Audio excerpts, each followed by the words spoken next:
doa-doa terbaik mari kita berikan juga kepada guru-guru kita, guru-guru PPA, mobil khusus Mas Randy, Mas Sony, Mas Dedi, Kang Ilham, Ustadz Rijal, Kang Helmi, semua guru-guru PPA.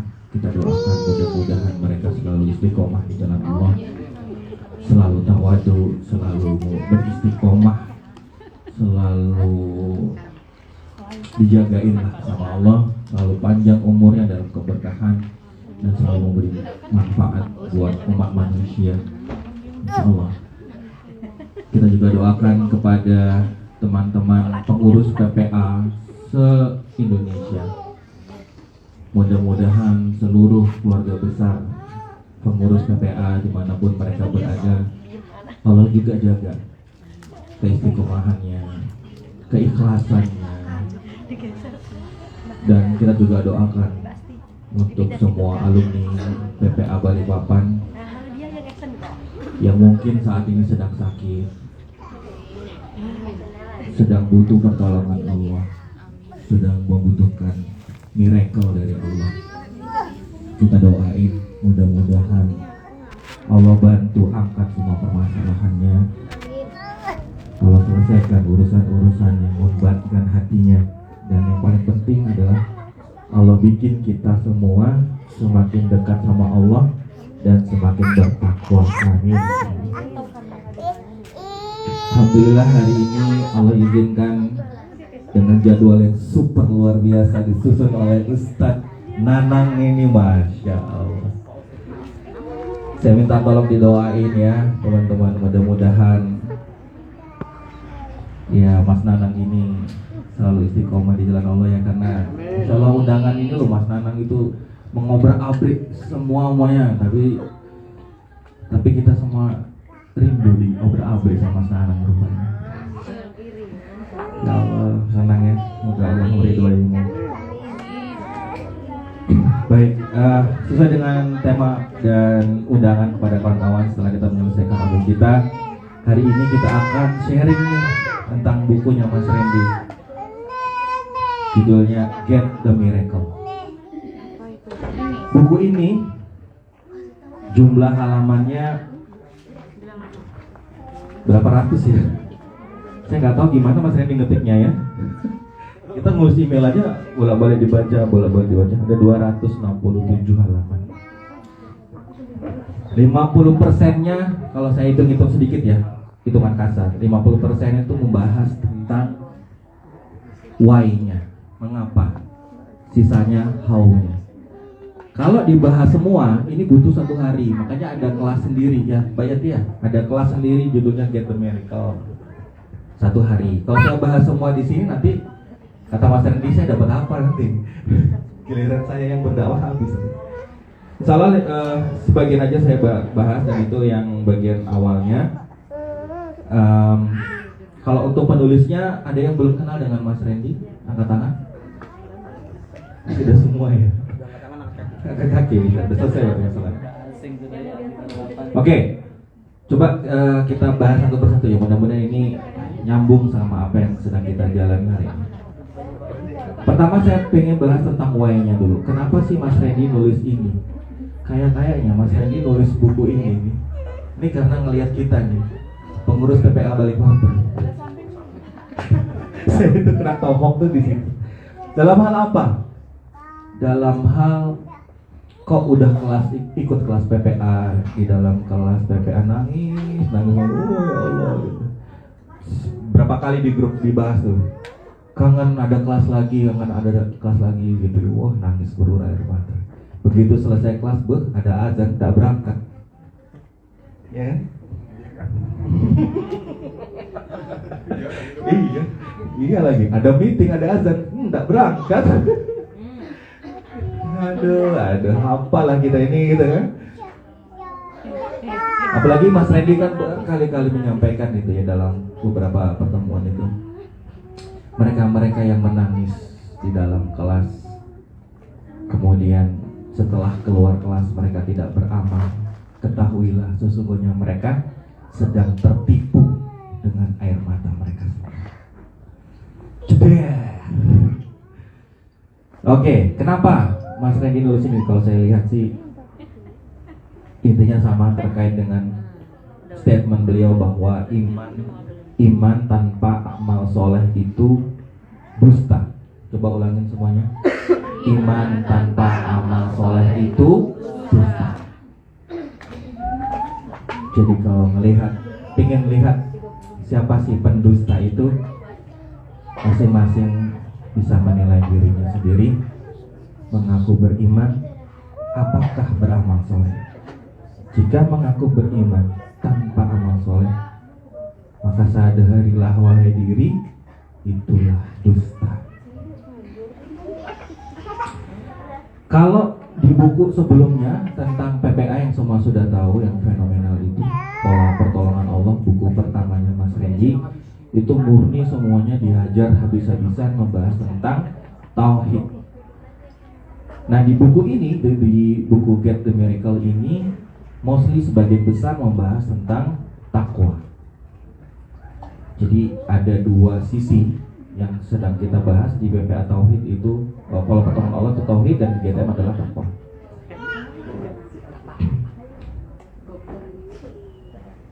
Sekali lagi, karena tauhid tanpa takwa itu dusta, ya. Nah, di sini Mas Randy ada di bab awal itu membahas tentang 2 kaki miracle. Berapa? 2 kaki miracle. Mas Randy pengen ngomong sama kita di buku ini bahwa teman-teman, kawan-kawan, kalau Mas Randy kan manggil kita kan kawan-kawan. Kawan-kawan sudah ikut kelas tauhidnya PPA, maka selanjutnya adalah tempalah dirimu. Tempa terus diri. Kalau ada satu bab tentang analogi kupu-kupu, ya. Ada manusia. Ya, kalau kita lihat proses metamorfosis kupu-kupu, ya kayak kita semua ini berusaha untuk menjadi versi terbaik dari diri kita. Sehingga di antara kita kemudian ada yang berkembang menjadi manusia yang wajib, manusia yang sunnah. Dan itu adalah sebaik-baiknya manusia. Coba bantu saya untuk buka surat Ibrahim ayat 24 dan 25. Mas MC mana bilang? Ayo, kita nanti gantian, ini akan banyak surat yang disampaikan Mas Randy di sini. Kita buka satu persatu suratnya supaya semuanya. Kalau bisa semuanya baca, kalau bisa semuanya buka HP-nya, buka Qurannya, sehingga mendapatkan experience sendiri saat kita bahas ini. Selanjutnya ya, untuk pertama ini kita buka dulu surat Ibrahim ayat 24 sampai 25. Coba, ada yang bisa bantu baca artinya? Mas Dara, tolong Mas Dara. Pakai ini ada mic-nya. Tidakkah kamu memperhatikan bagaimana Allah membuat perumpamaan kalimat yang baik seperti pohon yang baik, akarnya kuat dan cabangnya menjulang ke langit. Pohon itu menghasilkan buahnya pada setiap waktu dengan seizin Tuhannya. Dan Allah membuat perumpamaan itu untuk manusia agar mereka selalu ingat. Oke. Di surat Ibrahim 24-25 itu Al-Quran menganalogikan pohon buah. Iya, jadi orang-orang yang apa tadi Pak? Manusia yang apa tadi? Perumpamaan memperhatikan bagaimana Allah telah membuat perumpamaan kalimat yang baik, ya. Seperti pohon yang baik, akarnya kuat dan cabangnya menjulang ke langit. Ya. Nah, melalui ayat ini tadaburnya Mas Randy itu, manusia yang baik itu manusia yang seperti pohon yang punya buah. Kebayangin aja pohon mangga di depan rumah saya tuh ya, itu tuh sering berbuah gitu. Tapi begitu buahnya udah matang, kadang-kadang ada mobil lewat, mobilnya pelan gitu lewat pas di depan pohon, tahu-tahu buahnya goyang. Saya lihat lagi buahnya hilang. Pohonnya nggak protes gitu, saya udah menghasilkan buah melalui proses yang begitu panjang, tapi begitu diambil, ya dia tetap berbuah lagi aja gitu. Atau kalau Mas Randy menganalogikannya, pohon yang buahnya rano manis indah itu itu sering disogrok-sogrok sama anak-anak kecil, diambil buahnya gitu pakai sengket gitu. Dan kadang-kadang sengket itu suka melukai pohonnya juga. Atau kalau orang lebih brutal lagi, ada yang lempar sepatu atau lempar apalah ke pohon itu kan untuk mengambil buahnya. Nah ternyata orang-orang yang seperti itu, yang berbuah gitu ya untuk lingkungan sekitarnya berdasarkan ketakwaannya, dia suka tuh disakitin sama orang, tapi dia nggak pernah mikirin itu dan selalu memberikan yang terbaik. Kadang-kadang gini, Mas Reni bikin tulisan bagus nih, nggak penting orang lain itu berbuat buruk sama kita, itu urusan dia dengan Allah. Tapi urusan saya dengan Allah adalah saya berbuat baik untuk manusia. Kadang-kadang kalau kita pengen cepat untuk praktek itu, nggak usah mikirin jauh-jauh deh. Jadi ini kalau saya ya, kalau saya praktek ya, ini ilmu di buku bagus. Terus mau prakteknya ke keluarga dulu, prakteknya ke pasangan dulu, prakteknya ke anak-anak dulu. Kalau pasangan berbuat kurang baik sama kita, misal, tapi saya nggak mungkin mananya pasangannya alumni pengurus PP segala macam berbuat tidak baik. Anggap aja lah pasangannya ada berbuat yang membuat kita kesal segala macam. Pikiran saya sudah kayak gini nih, aku pengen jadi manusia kayak pohon buah tadi itu.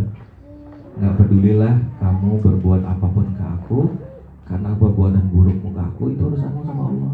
Urusanku sama kamu adalah aku tetap berbuat baik sama kamu karena Allah. Sudah selesai. Ke anak pun demikian, ke atasan di kantor pun demikian, ke teman-teman bawahan di kantor demikian, di dunia bisnis pun demikian. Pegang aja terus itu. Kemudian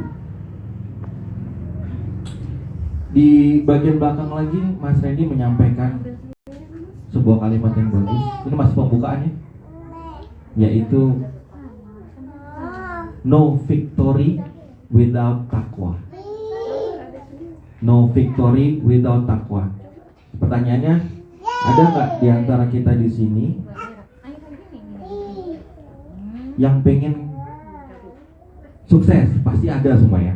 Nah ternyata kalau Mas Randy nulis di sini no victory without taqwa, itu beliau mengambil kisah dari Sultan Al-Fatih ketika penaklukan Konstantinopel pertama kali. Di malam terakhir, kalau nggak salah di beberapa hari terakhir sebelum hari penaklukannya itu, Sultan Al-Fatih masih kan kisahnya yang beliau menanyakan pasukannya, siapa di antara kita semua di sini yang sejak balik tidak pernah meninggalkan sholat fardu? Ya, ingat kisah itu ya. Nah, sudah angguk-angguk. Kalau gitu mikir tolong dikasih bantu gantian ceritain. Ainun atau Asti? Ayo. Nah, coba ceritain. The floor is yours. Lanjut ya. Ketika Sultan Al-Fatih gini, Nabi Muhammad kan pernah bilang ya 1400 tahun yang lalu itu bahwa nanti akan ada pasukan yang akan menaklukkan Konstantinopel. Sebaik-baiknya pemimpin adalah pemimpin itu, dan sebaik-baiknya pasukan adalah pasukannya itu. Dan kita lihat di tolak ukurnya. Ketika Sultan Al-Fatih menanyakan siapa di antara kita semua di sini yang sejak balik tidak pernah meninggalkan sholat fardu, yang berdiri banyak. Kalau seandainya ada yang tidak sesuai silakan duduk.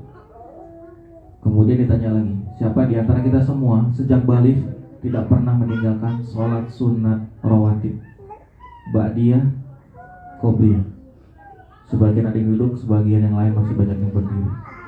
Ditanya lagi, siapa di antara kita di sini yang tidak pernah sejak balik meninggalkan sholat tahajud?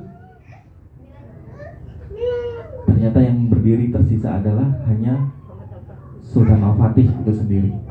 Maka dialah yang kemudian memimpin pasukan itu untuk sholat dan menaklukkan Konstantinopel. Nyambung dengan kata-kata tadi, no victory without taqwa. Permasalahan terbesar kita itu bukan ancaman besar yang akan mengalahkan kita, tapi maksiat dari diri kita, tim kita yang menghancurkan. Saya ulangi kalimatnya. bukan ancaman yang besar yang bakal mengalahkan kita, tapi maksiat diri kita ini dan tim kita lah yang menghancurkan. Ini kalau kita mau tarik ke kelas PPA, cedek lagi nih Mbak, bukan masalah kurang peserta, sedikit peserta. Ini masalah takwa kita sebagai pengurus, tim aktif, teman-teman semua, dan masalah takwa tim kita. Maka itu di buku ini Mas Reni doa, dan saya yakin doa yang ditulis Mas Reni juga dilafazkan oleh Mas Reni dalam kesehariannya. Beliau menulis, ya Allah, tolong jaga saya, tolong jaga keluarga saya dari maksiat dan bimbing kami menuju ketakwaan. Dan kalau bisa teman-teman bantu doain kita semua di sini. Nanti dalam mitanya, dalam doanya sama Allah, doain ini ya, doain diri sendiri, doain keluarga, dan doain kita semua. Doanya gampang kok. Pengen minta jagain semua keluarga PPA Balikpapan terhindar dari maksiat dan dijagain, dibimbing menuju takwa Allah. Dua, terhindar dari maksiat dan dibimbing menuju takwa. Pertanyaannya sekarang, kenapa kita harus bertakwa? Ada yang bisa bantu jawab? Minta lemper ya. Kenapa kita harus bertakwa? Ayo, insya Allah nanti hadiahnya umroh bersama saya, insya Allah. Kita ketemuan di pelataran Masjidil Haram. Amin loh, ini dimulai dari doa. Apa itu, Masya Allah. Jangan disepelein loh. Nanti ada sesi sendiri deh gimana mendapat ya berdoa ya. Yuk, bismillah. Kenapa sih kita harus bertakwa? Oke. Saya kasih tanya gini dulu. Misalnya saya minta, anggap aja saya orang yang paling fenomenal di Balikpapan dalam urusan harta, relasi dan lain segala macam ya. Terus saya bilang begini sama teman-teman, ya semua yang hadir di sini, sekarang pulang dari sini kita semua jalan kaki ke Samarinda. Kira-kira ada yang mau ikut nggak dengan saya? Nggak ada yang mau ikut. Jangankan ke Samarinda Mas Guntur, Kerapak aja aku malas jalan kaki gitu. Tapi kalau seandainya aku bilang begini nih, minta untuk ustazah insya Allah.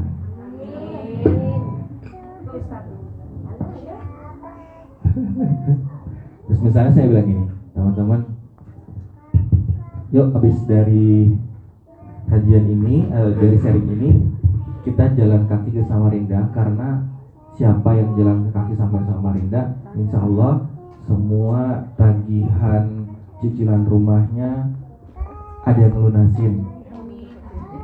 Siapa yang sampai Samarinda jalan kaki yang belum punya jodoh, sampai sana boleh milih jodoh yang mana yang dimauin. Kalau jalan kaki dari sini sampai Samarinda, apa ya, yang segala macam keperluan masalah hidup kita akan ditanggung sampai kita meninggal. Beasiswa untuk anak-anak sampai kuliah ke luar negeri sampai S3, semuanya ditanggung. Kira-kira mau nggak kita nekat untuk jalan kaki Samarinda? Padahal jauh loh itu, 200 kilo loh. Tapi tuh kita belain tuh, kalau kita udah tahu tuh pelan-pelannya. Kalau kan nggak harus dibilangin harus nyampe hari ini juga, enggak kan? Kita bisa jalan sampai tahu Sumedang makan dulu gitu ya. Kalau perlu bawa tenda, kita buka tenda pinggir jalan dulu dan seterusnya. Ternyata kalau kita tahu alasannya kita mau melakukan itu kenapa, beda loh. Tadi waktu saya tanyain pertama, mau nggak ke Samarinda? Nggak mau, capek. Tapi begitu ada jaminan-jaminan itu, ternyata kita kok beda gitu ngeresponnya. Dan sama ternyata takwa pun demikian. Banyak diantara kita, saya, yang malas melakukan ketakwaan terhadap Allah dan Rasulnya karena kita nggak tahu kenapa kita melakukan itu. Mas Randy menulis di buku yang sangat cakep tulisannya, if you know way, itu adalah jalan. If you know, jika kamu tahu the why, kenapa, then you will find, dan kamu akan menemukan the way, kamu akan menemukan jalannya. Di awal ini Mas Randy menulis ada 7 alasan kenapa kita harus bertakwa. Ada berapa? Ada 7 alasan. Kita buka Qur'annya masing-masing. Kita langsung lihat alasan pertamanya adalah di surat Al-Baqarah 189. Gantian, semuanya buka yuk biar dapat experience-nya Quran ini. 189 Al-Baqarah surat kedua 189.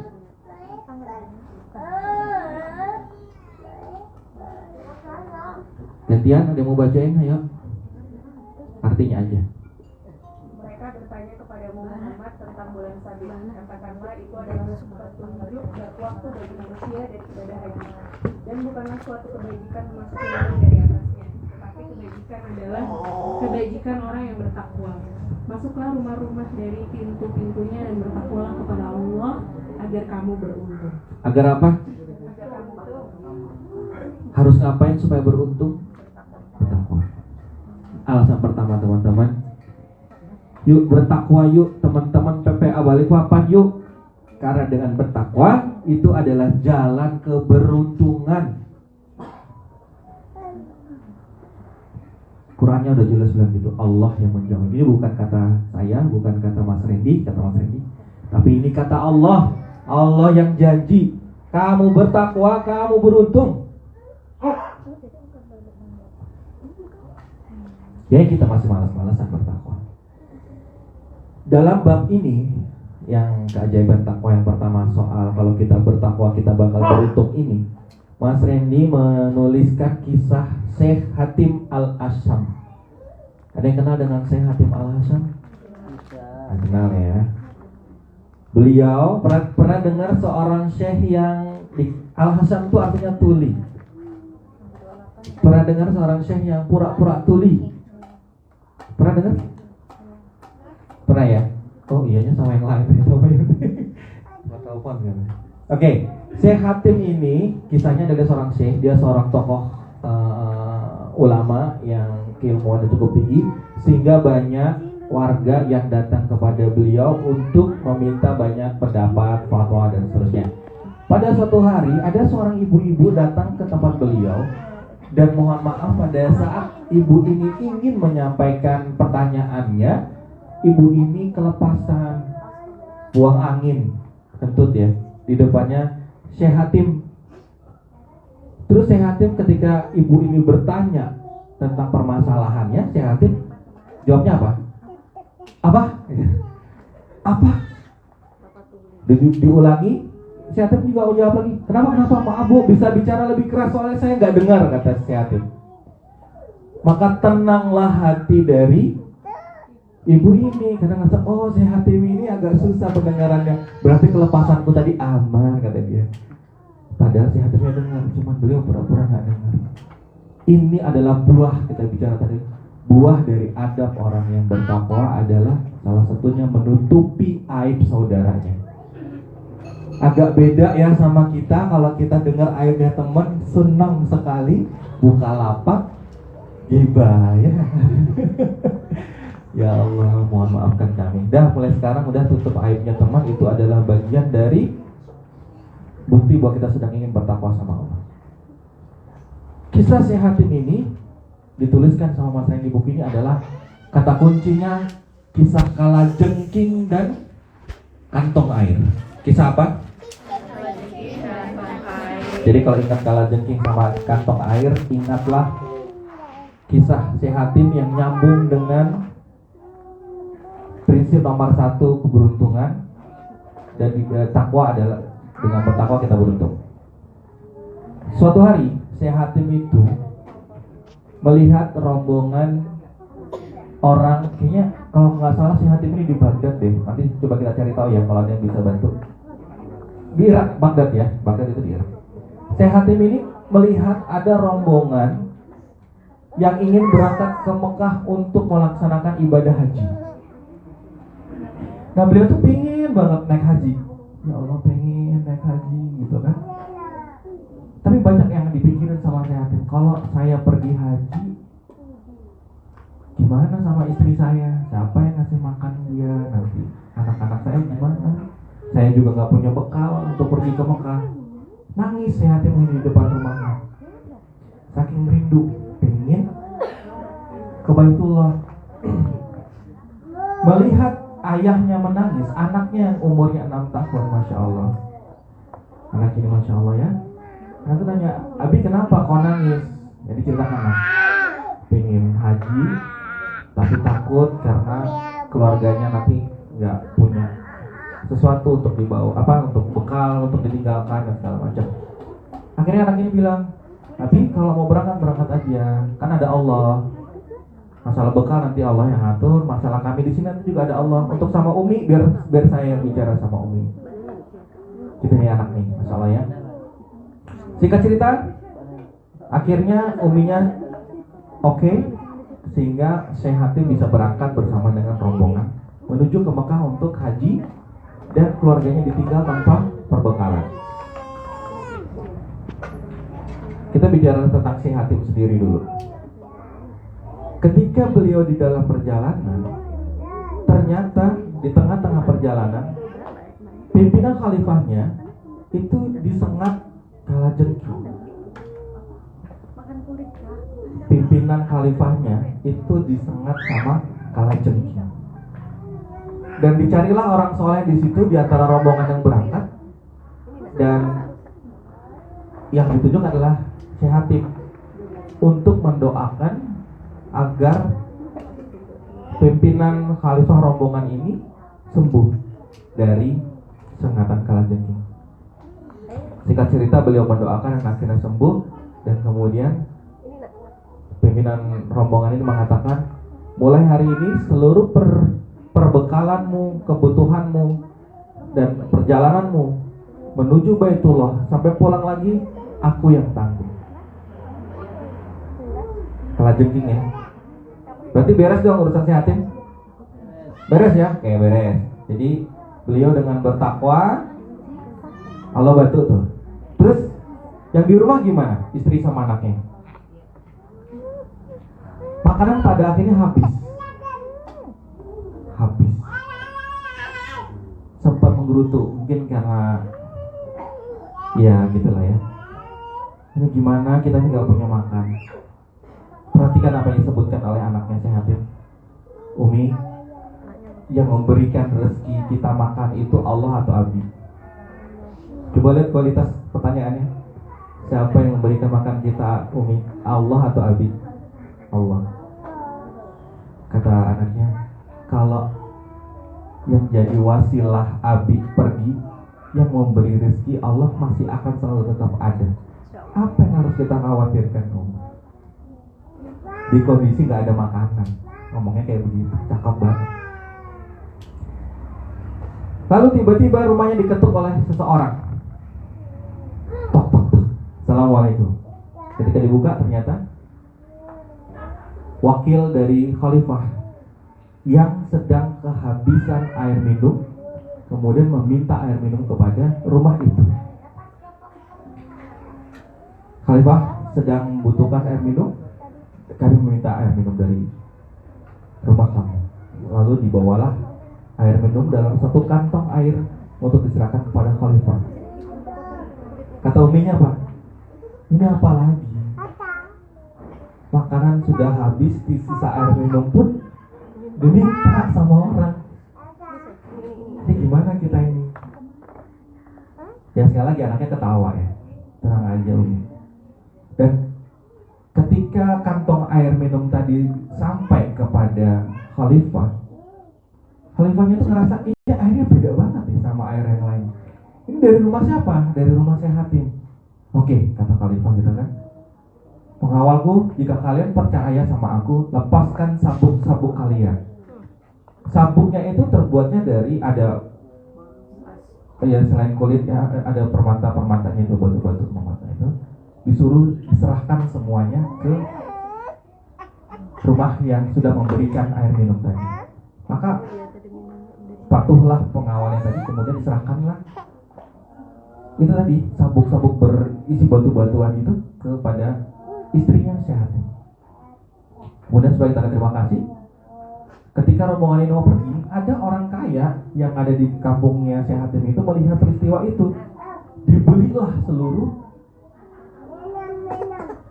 ikat pinggang tadi. Kemudian setelah dimiliki kembali oleh pengusaha kaya tadi, diserahkan kepada khalifah lagi sebagai bentuk takzimnya dia kepada khalifah. Namun yang istimewa adalah uang dari hasil pembelian ikat pinggang tadi bahkan cukup dipakai oleh mereka sampai akhir hayat mereka, saking kaya. Beruntung orang-orang yang bertakwa. Maka pelajaran bagi kita adalah, teman-teman, kadang-kadang kita itu dalam hidup dihadirkan masalah tuh sama Allah. Kalau kita belajar dari Sehatim, masalahnya apa? Kalah jengking. Ada orang yang membutuhkan pertolongan. Karena Allah memberikan permasalahan terhadap orang itu, dan kitalah orang yang sama Allah diminta untuk menyelesaikan masalah itu. Dan dengan pertolongan Allah, ketika masalah itu selesai, Allah tolong kita dengan cara itu. Maka kalau dalam kehidupan kita ini ada masalah, langsung ingat kalajengking. Ya, jangan-jangan Allah menghadirkan masalah di sekitarku ini karena Allah ingin aku bantu untuk menyelesaikannya. Dan jangan-jangan ada pertolongan Allah di balik kita. Kalau ingat, sekarang kita bicara istrinya, Sehatim. Kalau ingat kisahnya Nabi Musa didatangi nenek-nenek, kan mirip tuh. Lagi perlu-perlunya, malah dimintain bantuan. Ini sama nih. Lagi nggak punya apa-apa, cuma punya itu, ada yang minta pertolongan. Ketika kita kasih, ternyata justru disitulah pertolongan Allahnya datang. Mirip tuh sama kisah nenek-nenek. Siapa yang bertakwa, Allah akan berikan keberuntungan. Nomor 1. Siap, lanjut ya. Dapat nih Y-nya 1 nih. Y kedua, kita buka pintu ilmu. Kenapa kita harus bertakwa? Karena ternyata kalau kita bertakwa, Allah bukakan pintu ilmu. Silakan buka surat Al-Baqarah 282. Gantian. Bapak-bapaknya gantian, bapak-bapak. Nih bacain, Pak.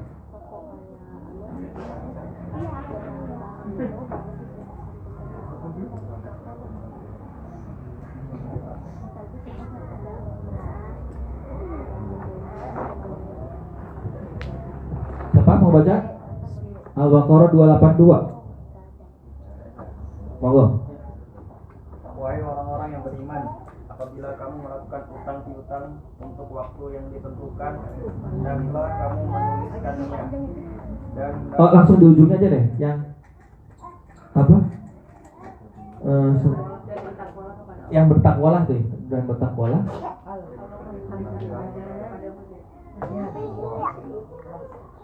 dan bertakwalah kepada Allah. Allah memberikan pengajaran kepadamu dan Allah mengetahui segala. Dan bertakwalah, Allah memberikan pengajaran padamu. Di dalam pintu ilmu ini rupanya kalau kita bertakwa, Allah yang bukain, Allah yang kasih pengertian sama kita tentang banyak hal. Living example-nya yang paling dekat sama kita kayaknya Mas Randy cocok deh untuk dijadikan example, living example kita. Mas Randy itu kuliahnya di pesantren mana? Ada yang tahu nggak? Ada yang tahu nggak Mas Randy itu lulusan pesantren mana? Hah? Pesantren Ramadan, teman. Pesantren kilat. Mas Randy itu bukan orang lulusan pesantren, kuliahnya di farmasi. Tapi ternyata kita bisa melihat sendiri kalau beliau menyampaikan sesuatu terkait dengan keilmuan agama. Bahkan ketika saya ikut School of Mentor, sombong ya. Bahkan saya ketika ikut training School of Mentor, ada sesi testimoni, dan yang pegang mic ini duduk di offline sana, barisan depan sebelah kanan dia pegang mic, dia bilang begini, Mas Randy, kata dia, saya ini lulusan S3 doktoral untuk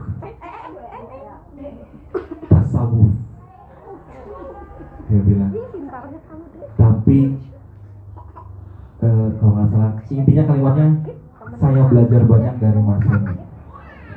Itu bayangin nih, Masya Allah.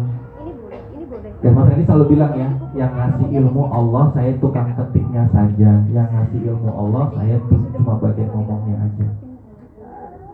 Maka teman-teman, ketika kita punya ilmu yang dibukain sama Allah, kita tuh enak mau ibadah. Kadang-kadang kita perlu ilmu, gak cuma sekedar teorinya, tapi harus praktek. Allah berangkatin biar kita tahu. Ya Allah pengen tahu gimana sih ibadah umroh. Kan ini Nabi yang nyuruh ya Allah. Ya Allah, Nabi itu nyuruh umroh, tapi saya gak tahu gimana caranya umroh ya Allah. Allah berangkatin. Tuh, Insya Allah ya. Ini siapa? Insya Allah lah, pokoknya yang siapapun di sini yang pengen nambah ilmu pengetahuan, bertakwalah, Allah bukain Insya Allah. Siap ya? Yang ketiga, sensitif terhadap perbedaan. Siapa-siapa yang bertakwa, maka dia akan sensitif terhadap. Saya ulangin ini ya. Tadi yang kedua tadi ngomongin apa? Siapa yang bertakwa, maka Allah akan berikan ilmunya. Ada kalimat yang bagus dari Mas Ani ditulis,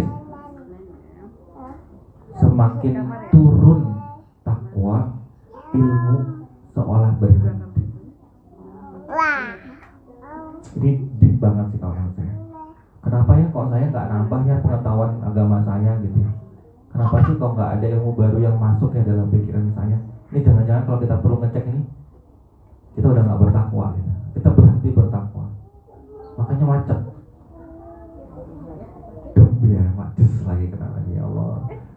Oke, kita lanjut ya. Yang ketiga, sensitif terhadap perbedaan. Kita buka surat Al-Anfal 29. Dan ya, jadi bapak lagi monggo. Semuanya buka ya, walaupun mendengarkan, tapi membaca sendiri itu experience-nya beda. Al-Anfal itu surat berapa Ustaz? 8 ayat 29. Wahai orang-orang yang beriman, jika kamu bertakwa kepada Allah, niscaya Dia akan memberikan furqan, kemampuan membedakan antara yang hak dan yang batil kepadamu. Oke, cukup. Kalau kita bertakwa, ini Allah yang bilang nih. Kalau Guntur kamu bertakwa, aku kata Allah akan kasih furqan buat kamu. Kamu bisa bedain mana yang benar, mana yang salah. Perlu nggak kita punya kemampuan yang dikasih sama Allah untuk bedain yang benar sama yang salah? Perlu nggak pertanyaan? Sangat perlu. Dalam hal apapun. Dalam memilih pasangan, ada banyak calon pilihan. Bagaimana kita bisa pilih yang terbaik menurut Allah? Itu dapat pilihnya. Memilih teman bisnis, memilih guru, memilih sekolah, memilih anak buah. Allah kalau udah kasih furqan, kita bisa ngeliat tuh mana yang benar, mana yang enggak.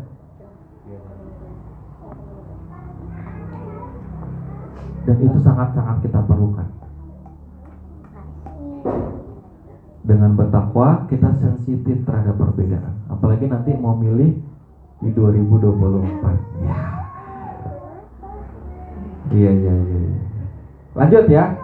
Keempat, singkat aja nih. Kalau kita bertakwa sama Allah, kita dijaga dari maksiat. Silakan buka surat Maryam ayat 18-19. Ibu-ibunya gantian. Monggo. Yang lainnya tetap nyimak. Surat Maryam ayat 18-19.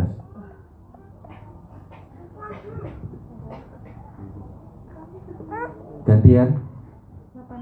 18-19. Dia Maryam berkata, Langsung ke yang ada takwanya gitu, Pak. sungguh aku berlindung kepada Tuhan yang Maha Pengasih terhadapmu jika engkau orang yang bertakwa. Dia Jibril berkata, sesungguhnya aku hanyalah utusan Tuhanmu untuk menyampaikan anugerah kepadamu seorang anak laki-laki yang suci. Oke, cukup ya. Jadi di dalam ayat ini tuh kisahnya Bunda Maryam kan lagi sendirian tuh di mihrabnya. Tiba-tiba ada laki-laki yang orang sembarangan. Makanya dia bilang, kalimatnya tadi mana? Aku sungguhnya bertakwa kepada Tuhanmu. Harapannya apa? Supaya orang ini tahu kita ini harusnya dijaga diri dari perbuatan maksiat. Maka kita nih supaya nggak maksiat, naudzubillah min dzalik, maka potensi terbaik kita adalah bertakwa. Apalagi Mas ini nulisnya begini, beneran hidup yang terjaga dari maksiat itu nikmat. Nah, kalau udah kayak gini nih, naudzubillah min dzalik ya, kadang-kadang kalau kita lagi main-main di sosial media, Instagram, Facebook, 1-2 kali tuh muncul tuh sesuatu yang kalau kita ikutin kita bisa kejebak di dalam. Ada bab di buku ini yang berjudul pasir apalah pokoknya saya lupa. Tapi intinya pasir hisab lah. Tahu pasir hisab ya? Pasir hisab itu kalau kita nginjek kita nggak bisa keluar tuh, pelan-pelan tenggelam masuk ke dalam pasir. Nah, cara kerjanya dosa itu kayak gitu tuh. Masuk kita ke dalamnya terus tenggelam, susah keluar. Maka supaya kita dijaga dari maksiat, mudah-mudahan Allah menolong kita adalah dengan bertakwa. Nomor 4 sudah ya. Dah, yang kelima, Allah jamin hidupnya.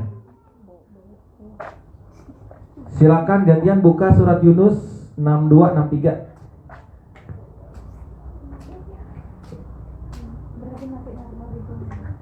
Surat Yunus 62-63, siapa mau bacain? Monggo.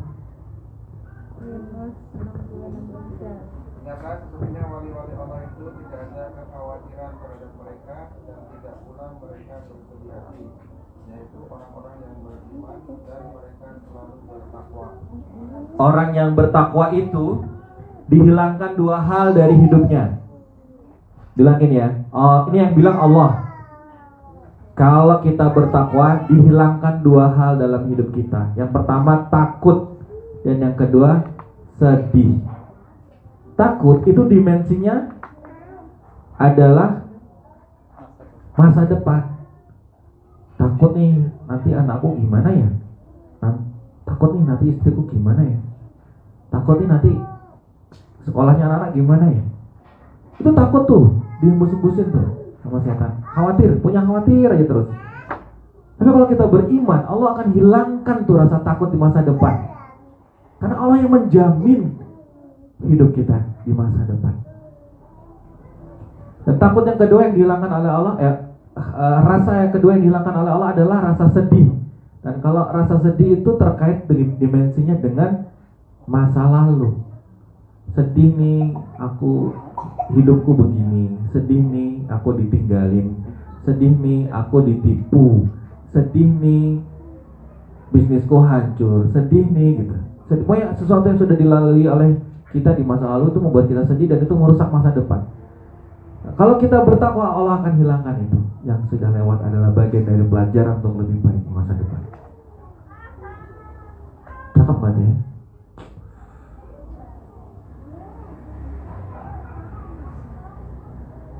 Dan takwa itu apa sih? Nanti kita bahas di belakang ya.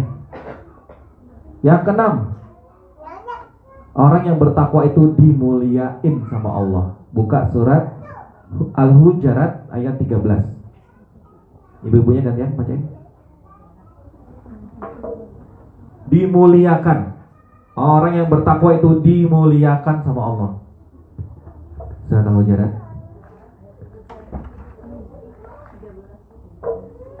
ayat 13. Gantian. Pak Maya mau baca?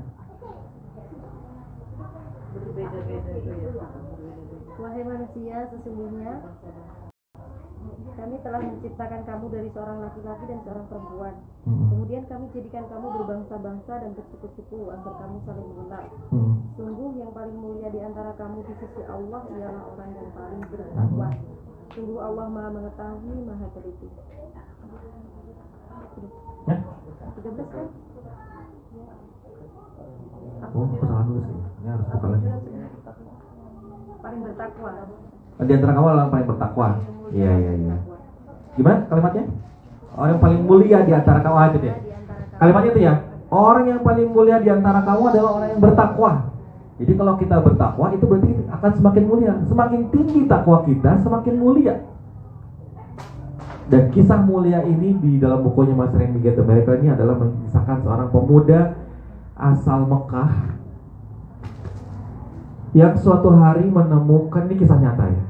Seorang pemuda dari Mekah suatu hari menemukan kantong berwarna hijau, kantong kain, menemukan sebuah kantong kain yang ternyata ketika dia lihat isinya adalah kalung zamrud berwarna hijau. Udah pernah dengar kisah ini? Kemudian dia membuat pengumuman. Takwanya ketika menemukan suatu benda adalah apa panduan tuntunannya? Mengumumkan kepada khalayak. Dia umumkan, ya ayuhal nas, ya orang-orang, wahai mu'min, saya menemukan ini, ada kantung nih, isinya benda berharga. Siapa melihat ini datang ke rumah saya di situ, gitu ya. Dan itu diumumkan terus-menerus selama 3 hari, hingga akhirnya tidak ada yang mengaku. Suatu hari gantian, ada seorang kakek-kakek, bapak-bapak sudah cukup tua, memberikan pengumuman, wahai penduduk Mekah, saya kehilangan sesuatu yang sangat berharga dan saya sedang mencarinya. Dia dibungkus dengan kain bendanya. Barang siapa yang menemukan ini, saya akan kasih dia hadiah, kata bapaknya itu. Singkat cerita dia memberitahukan, oh ada, kemarin ada anak muda yang mengumumkan itu, rumahnya di situ, silakan datang ke sana. Datanglah bapak ini ke rumah pemuda tadi, kemudian disampaikanlah hajatnya. Oh benar, kalau boleh tahu apa isinya, kata anak itu kan. Isinya adalah kalung zamrud berwarna hijau. Dicek, benar ini isinya, maka ini punya kamu, saya kembalikan. Ini sebagai hadiahnya buat kamu, saya udah umumkan. Oh enggak, saya ikhlas, saya hanya menjaganya karena Allah. Ini punya bapak, silakan bawa, kata anak muda tadi. Singkat cerita, ternyata dia tuh lagi umroh atau lagi apa kakek itu ya. 3 bulan sejak peristiwa itu, ini anak muda tambah lama hidupnya tambah sengsara. Susah hidupnya, cari kerja susah, gak ada pendapatan. Oh susah lah hidupnya. Akhirnya dengan keadaan seperti itu dia memaksakan diri untuk pergi ke kota pelabuhan. Kalau dari cerita ini, kota terdekat dari Mekah pelabuhan adalah kota Jeddah kayaknya ya. Dia ke sana untuk mencari kerja di kota Jeddah itu. Sepertinya di Jeddah. Kemudian singkat cerita akhirnya dia menjadi orang yang bekerja di sana, akhirnya harus naik kapal untuk berjalan ke sebuah tempat. Singkat cerita lagi, di tengah perjalanan ada ombak yang sangat besar. Semuanya terombang-ambing, kapalnya karam, jatuh, tenggelam. Dan dia mengapung-apung di lautan sampai terdampar.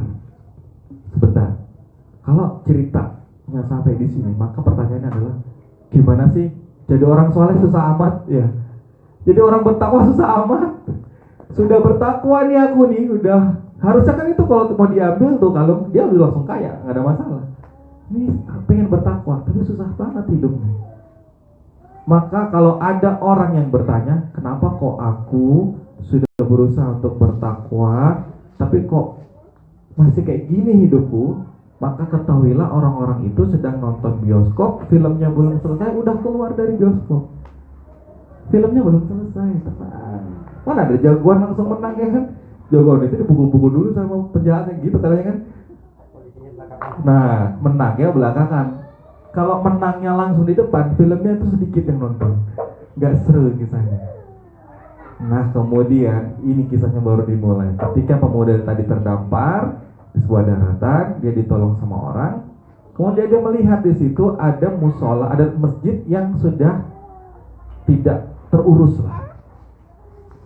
Pemuda tadi menawarkan diri ke tokoh di situ bahwa dia ingin menjadi imam masjid di situ, biar saya yang ngurus masjidnya, katanya dia. Ya, dia ngurus masjid.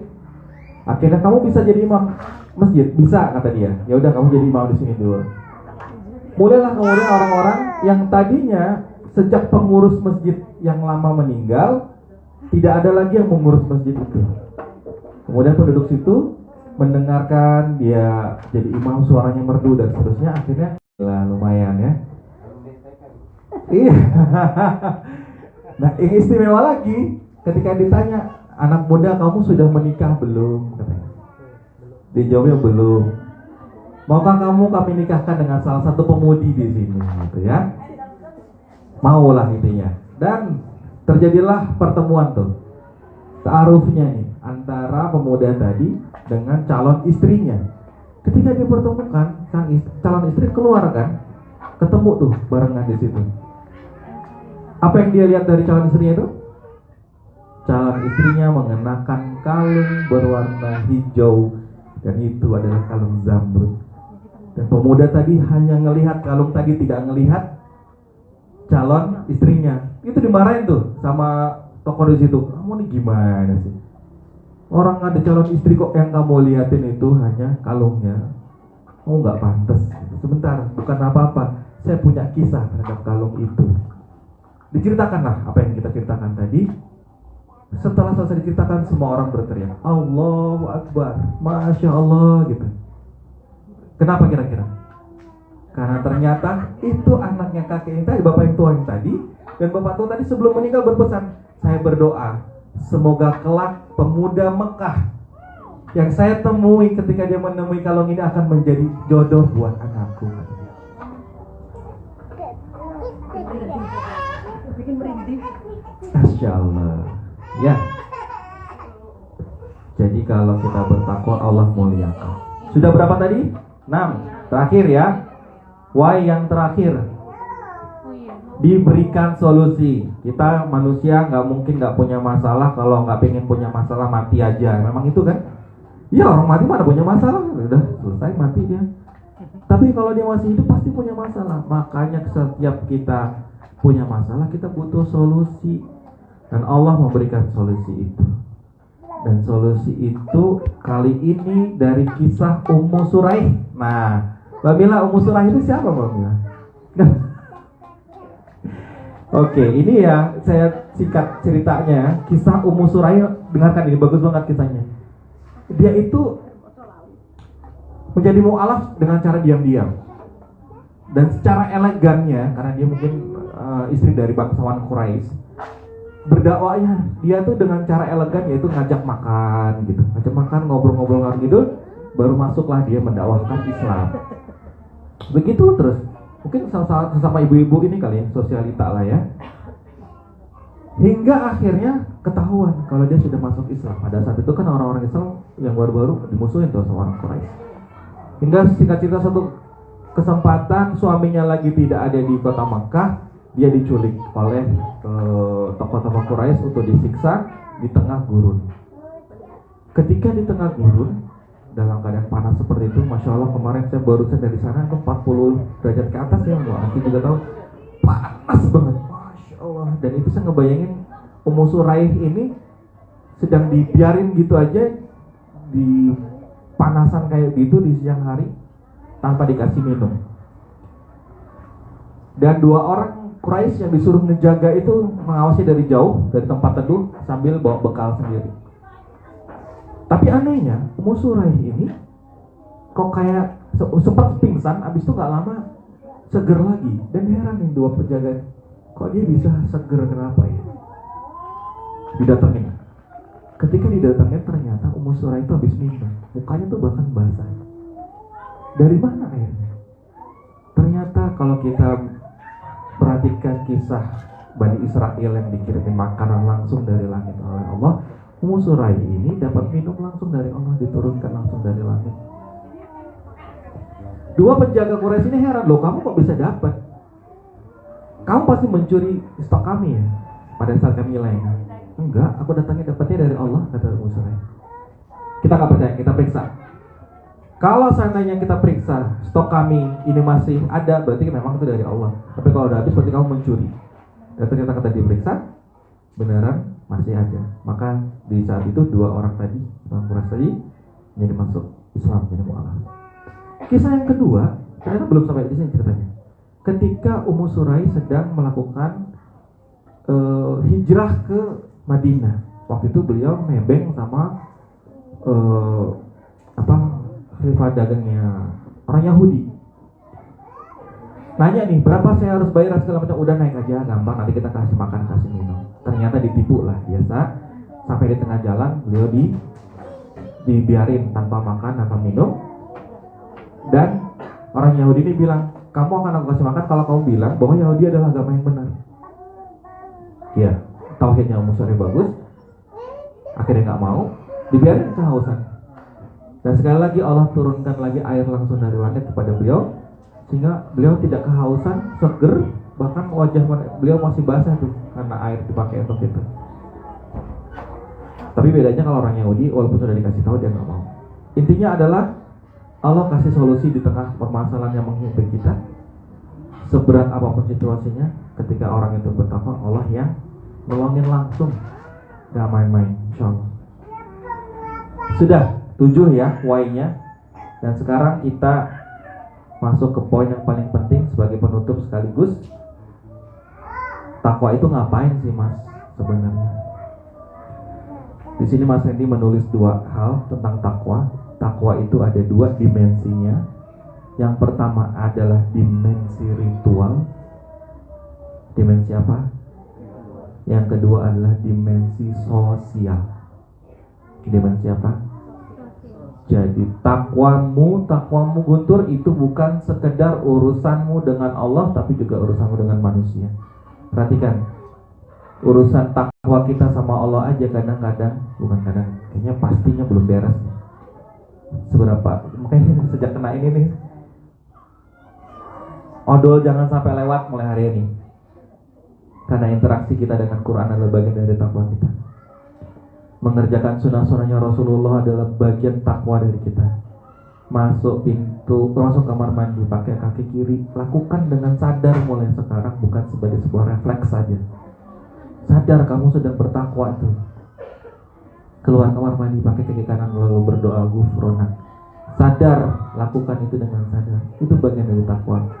Mas Randy pernah cerita gara-gara tidak melakukan ini, salah satu seorang akhwat yang hafiz Quran tiba-tiba ditempelin sama jin yang ada di kamar mandi dan berusaha menghalangi dia dari berjodohan pernikahan. Di ruqyah baru ketahuan betapa ternyata dengan takwa yang hal sepele saja itu dampaknya besar dalam hidup. Jadi sekarang melakukan perintah wajib dan sunnah adalah bagian dari bentuk ketakwaan kita. Lakukan dengan sadar. Ingat tadi di awal ketika Mas Andi bilang, mulai dari sekarang tempalah teman-teman. Tempa. Pokoknya kalau apapun yang kita lakukan sekarang, tempa diri kita untuk bertakwa sama Allah. Lakukan perintahnya, jauhi larangannya, kerjakan sunnah-sunnahnya. Tempa itu bahasa tepatnya apa sih? Asah, hajar, banting, pokoknya jangan kasih kendor, hajar terus diri ini. Udah mulai malas, hajar terus, pokoknya tempa. Mulai sekarang tempa diri kita dengan ketakwaan, ritual-ritual kebaikan itu. Siap ya teman-teman? Yang hadir di sini, saya nggak minta yang tidak hadir dulu, karena mereka nggak dapat ini. Yang hadir di sini semua kan ada di dalam odol, betul? Mulai sekarang, kalau belum masuk tolong minta masukin. Mulai sekarang, jangan sampai kelewat odol kita. Itu bagian dari nempak diri. Jangan sampai kelewat. Ini bukti kita pengen bertakwa sama Allah. Baca Qurannya artinya. Mulai sekarang kalau ngelihat ada teman yang belum nulis kholas, badalkan. Tempa diri. Makanya Mas Randy itu ternyata membuat aplikasi apa? Riyadhah itu. Karena udah dapat ilmu ini ya. Kalau kita kan kemarin, ayo kita riyadhah gitu kan. Ayo bangunin subuh temennya, bangunin tahajud temennya. Berapa lama kita bertahan? Karena nggak dapat mungkin why-nya nih. Sekarang udah dapat. Udah masing-masing dari kita tempa masing-masing dirinya. Oke, siap. Yang kedua tadi zona apa? Zona sosial. Hati-hati dengan zona sosial, karena di hari akhir nanti betapa banyak orang yang pulang dengan membawa banyak sekali pahala-pahala ritualnya, habis muflis, bangkrut, gara-gara amalan sosialnya, takwa sosialnya nggak dipakai, nyakitin teman, mulutnya pedes, pelit, dedengkot kurang, sekeknya bukan main, teman itu butuh bantuan nggak ada yang menolong, fitnah, gibah.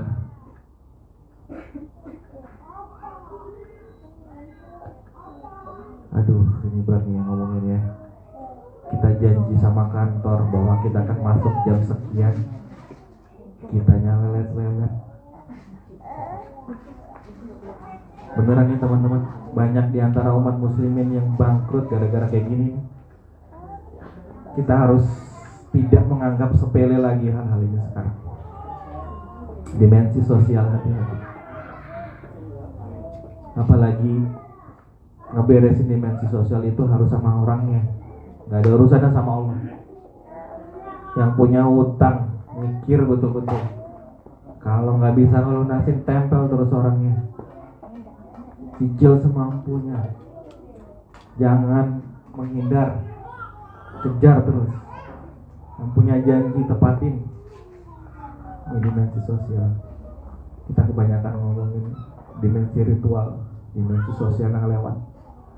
Mulai sekarang untuk urusan sama manusia, jangan anggap hanya sekedar urusan manusia. Kalau dia udah ya udah, enggak. Nanti itu benar-benar akan dibawa di hari akhir. Dan jangan sampai kita jadi orang-orang bodoh. Saya tutup teman-teman. Mudah-mudahan ini baru bagian separuh awal. Mudah-mudahan ini jadi penyemangat buat saya, buat kita semua untuk punya alasan kenapa saya mau jalan kaki ke Samarinda? Karena saya punya iming-imingin segala macam. Kenapa saya harus bertakwa? Karena ternyata Allah sendiri yang menjanjikan 7 hal tadi setidaknya. Dan karena alasan-alasan itu kenapa kita harus semangat untuk bertakwa. Tempa diri, gembleng diri habis-habisan. Mulai sekarang jangan sampai lepas semua amalan-amalan ritual. Dan jangan sampai lepas amalan-amalan kebaikan sosial kita. Billahi taufiq wal hidayah. Assalamualaikum warahmatullahi wabarakatuh.